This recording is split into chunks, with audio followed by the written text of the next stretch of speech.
আমি যদি চাইতাম আমার নামে যারা বদনাম করেন, আমি যদি চাইতাম গুলশান বনানী অর্ধেকটা দখল করে নিলে কেউ বাধা দেওয়ার ছিল না। আমি যদি চাইতাম মতিঝিল দখল করে নিলে কেউ কথা বলবার ছিল না। কিন্তু আমি তা চাই নাই। আমি দেশের মানুষের সেবক হতে চেয়েছি, আজকেও আমি দেশের মানুষের সেবক হতে চাই। স্বাধীনতা এটাকে আমি বিশ্বাস করি। আজকে যারা আওয়ামী লীগ করেন অথবা আজকে যারা সরকারে আছেন, তারা যদি মনে করেন বঙ্গবন্ধু তাদের সম্পদ, আমি বলবো তারা আহম্মকের স্বর্গে বাস করে। বঙ্গবন্ধু যদি জাতির পিতা হয় তাহলে 16 কোটি বাঙালির পিতা তিনি। বঙ্গবন্ধু যদি বঙ্গবন্ধু হন তাহলে বাংলায় যত মানুষ আছে তাদের সকলের বন্ধু তিনি। তাই আমাদের কথাও শুনতে হবে। এদেশের মানুষ জানে বঙ্গবন্ধু জাতির জনক। তাকে আজকে স্বাধীনতার ঘোষক বানিয়ে তাকে জনকের থেকে ঘোষকে আমরা নামাতে কোনো মতেই দিতে পারি না। বাংলাদেশের মানুষ বঙ্গবন্ধুকে জাতির জনক মানে, জনক জানে, এবং সেটাই আমরা মানব এবং জানবো, সেটাই আমরা রক্ষা করব। কেউ বঙ্গবন্ধুকে ষড়যন্ত্র করে ছোট করে দেবেন, আমরা বাংলাদেশের মানুষ তা মেনে নিতে পারি না।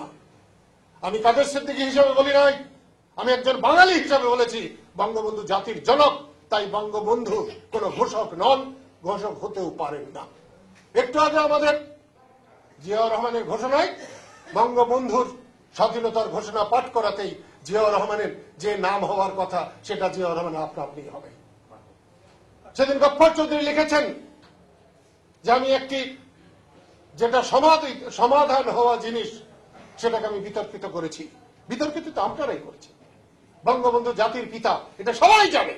আজকে তাকে জাতির ঘোষক বানালে, স্বাধীনতার ঘোষক বানালে নানা রকমের প্রশ্ন হবে। এদেশের মানুষ মানতে চাইবে না। কেন আপনারা বঙ্গবন্ধুকে স্বাধীনতার ঘোষকের কথা বলে তাকে বিতর্কিত করছেন, তার সম্মান হানি করছেন?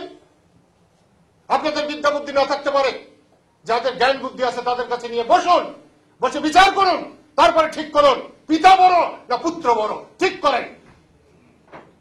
জাতির পিতা বড় না জাতির ঘোষক বড়, এটাকে ঠিক করেন।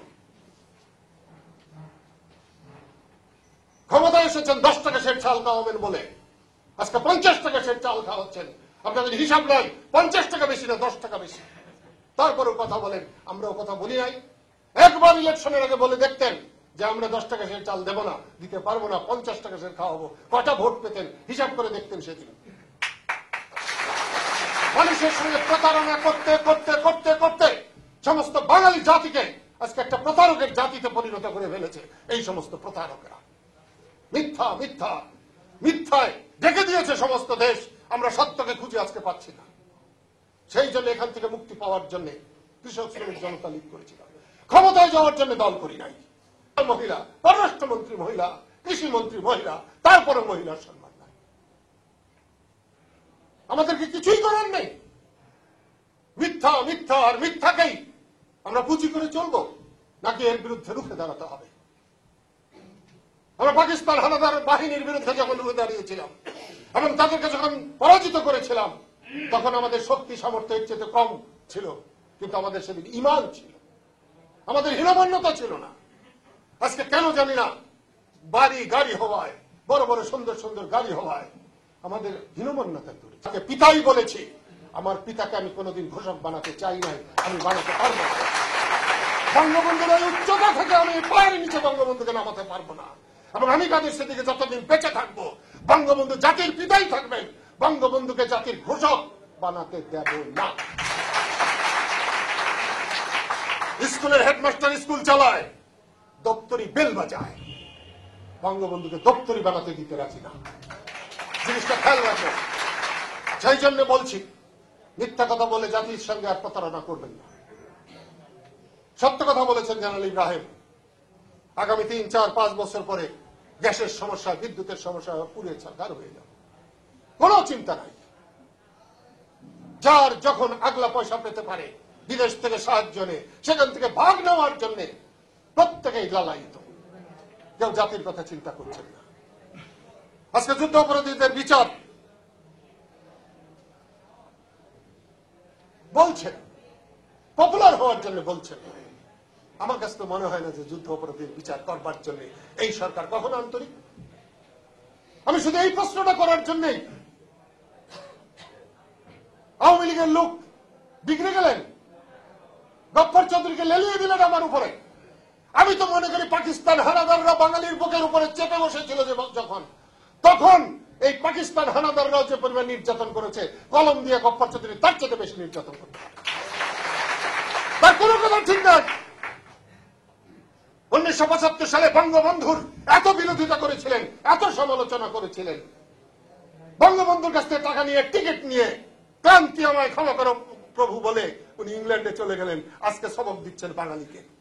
37 বছরে যে বাঙালির কোন কষ্ট দুঃখ দেখেন নাই, তিনি আমাকে সবক দেন। আজকে সেই জন্য বলছি, আমি বললে পরে হয় যুদ্ধ অপরাধীদের বিচার ত্বরান্বিত হোক, আমি সন্দেহ প্রকাশ যদি করি তাহলে সেটা হয় অপরাধ। আর এই যে শাহরিয়ার কবির বললে পরে সেটা হয় প্রশংসা, রাজাকারে বললে প্রশংসা হয়, আর আমি বললে অপরাধ হয়। আপনারা যুদ্ধ অপরাধীদের বিচার করবার জন্য এই ট্রায়াল করেন নাই, এই কমিশন করেন নাই। আপনারা এখান থেকে ফায়দা লুটবার জন্য, আগামী নির্বাচনে বৈতরণী পার হওয়ার জন্য আপনারা এরকম করেছেন। আরেকজন হাত মন্ত্রী বানিয়েছেন, আইনেরও জানে কিনা জানি না, এত কথা বলে, কাজের চাইতে এত বেশি কথা বলে। তার আত্মীয় স্বজনরা রাজাকার আলবদর ছিল, তাকে আজকে মন্ত্রী বানিয়েছেন। আপনাদের দলে থাকলেই সব মুক্তিযোদ্ধা, আর আপনাদের সঙ্গে না থাকলেই রাজাকার। এই সমস্ত প্রতিকার করবার জন্যই আমরা কৃষক শ্রমিক জনতা লীগ